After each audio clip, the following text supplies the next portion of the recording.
এদের আগে আমরা আপনাদেরকে বলেছিলাম যে সচিবালয়ের কর্মচারীরা যে ডিক্লেয়ার দিয়েছিলেন যে এদের পরে আবার কোন ঝড় সচিবালয়ে হয়। দেখেন, সরকারি যে বিধিমালা তৈরি করা হয়েছে সরকারি কর্মচারীদের জন্য, এই বিধি নিয়ে রীতিমতো সরকারি কর্মচারী এবং পর্দার আড়ালে অনেক বাঘা বাঘা সচিব রাঘব বলরা তারাও বেঁকে বসেছিলেন এবং এখন পর্যন্ত সেই অবস্থায় সরকারের সঙ্গে যারা খুব ঐকান্তিকভাবে কাজ করেন এরকম সচিবরাও শোনা যায় যে তারা খুব এই বিধিমালাটা তারা পছন্দ করছেন না, সচিবদের একটা বড় অংশ পছন্দ করছেন না, আর কর্মচারীদের করছে না। এটা সরকারের নানান রকম কঠিন স্টেজের পরেও এটা প্রমাণ হয়ে গেছে। এবং সরকার শুধু না, সেই সরকারের প্রতি সহানুভূতিশীল যেসব সংগঠন, ওই যে ইনকিলাব মঞ্চ, জুলাই মঞ্চ, কি কয়েকটা এখন গজিয়েছে না, এই কি বলে সব পরগাছা টাইপের সংগঠন, মানে যারা এখন এই যে এই সিজনের বসন্তের কোকিল এবং সিজনে কামাই রোজগার করছেন বলে শোনা যায়, এইসব প্রতিষ্ঠানকেও দেখা গেছে সচিবালয়ের সামনে পাহারা দিতে, যে ওইখানে সব যারা এগুলো আন্দোলন করছে এরা সব আওয়ামী লীগের লোক, আওয়ামী লীগের দোসর, ফেসিবাদের দোসর, এদেরকে দমাও। আমরা দুর্ভাগ্য কি জানেন, এই আওয়ামী লীগের সময়ে যখন নিজেদের স্বার্থ নিয়ে, নিজেদের স্বার্থের ব্যাঘাত নিয়ে সরকারি কর্মকর্তারা কোনো কথা বলতে গেছেন, তখন এদেরকে আওয়ামী লীগের লোকজন বিএনপির দালাল বানিয়েছে। বিএনপির সময় যখন আন্দোলন হয়েছে, বিএনপির লোকজন এই সরকারি কর্মকর্তাদের, কর্মচারীদেরকে আওয়ামী লীগের দালাল বানিয়েছে।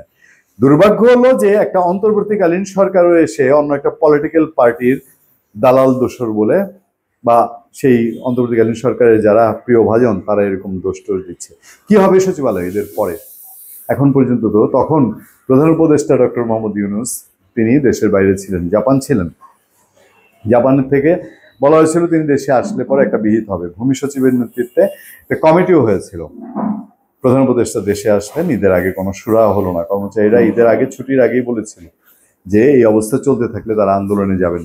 আবার সেই আন্দোলন দানা বাঁধছে এবং আন্দোলনটা এবার কোন দিকে যায় নিশ্চয়ই সরকার সেটাকে আবার গুরুত্বের সঙ্গেই দেখবে বলে আমরা মনে করি। যে এর আগে এত গুরুত্বের সঙ্গে দেখেছে যে এই আন্দোলনের উসিলায় বা এই আন্দোলনের নাম করেই সচিবালয়ে 2 দিনের জন্য সাংবাদিক ঢোকা, দর্শনার্থী ঢোকা বন্ধ করা হয়েছে।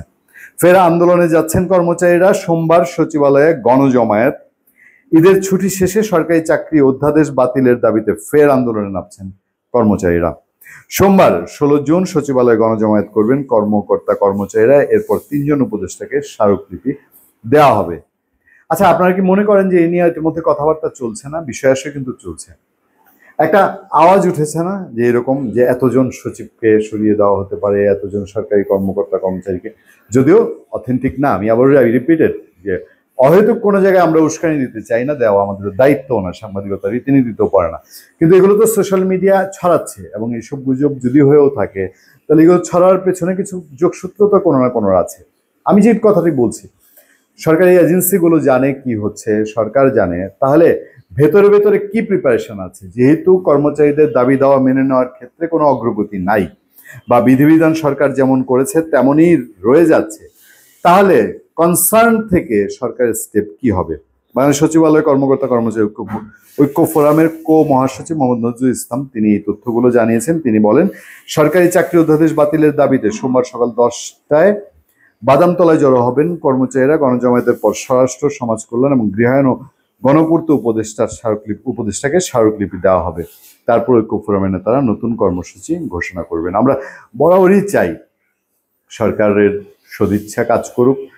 কোন সংকট জটিল থেকে জটিলতর হওয়ার আগে সরকার ভূমিকা নিক। কিন্তু এইবার ঘটনাটা কোথায় যেন আগে থেকে একটু নড়বড়ে বা একটু অন্য কিছু মনে হচ্ছে এই কারণে যে দেখেন, আন্দোলনের প্রথম পর্যায়ে এসে হাসনাত আব্দুল্লাহ চট্টগ্রামে গিয়ে গলা ফাটিয়ে দিয়েছেন।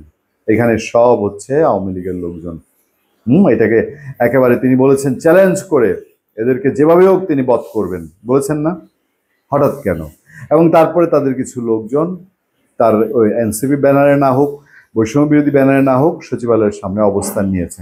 একটা অস্বস্তিকর পরিস্থিতি। একটা সরকারি কর্মকর্তাদের আন্দোলন মোকাবেলায় বেসরকারি লোকজনের এইভাবে জমায়েত অতীতে খুব কম দেখা গেছে। এটা আওয়ামী লীগ বিএনপির ক্ষেত্রে রিসেন্ট হয়েছে এবং তাও যখন তুঙ্গে, আমি আগেও আপনাদেরকে বলেছি, আমি রিপিট করি, যখন ওই জনতার মঞ্চ তৈরি হলো বিএনপি সরকারের বিরুদ্ধে 91-এর বিএনপি সরকারের সময় এসে, সেই জনতার মঞ্চের যে ঘটনা, সেই জনতার মঞ্চ যখন একেবারে গিয়ে তীব্র আকার ধারণ করেছে তখন বিএনপি একটা স্ট্যান্ড নিয়েছিল তার লোকজন নিয়ে।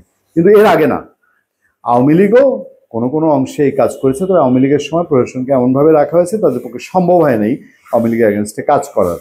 কিন্তু এবার এসে খুবই একটু ব্যতিক্রমভাবে সরকারের যারা সমমনা বা সহমর্মিতাশীল লোকজন তারা এই আন্দোলনকে মুখোমুখি করে ফেলেছে।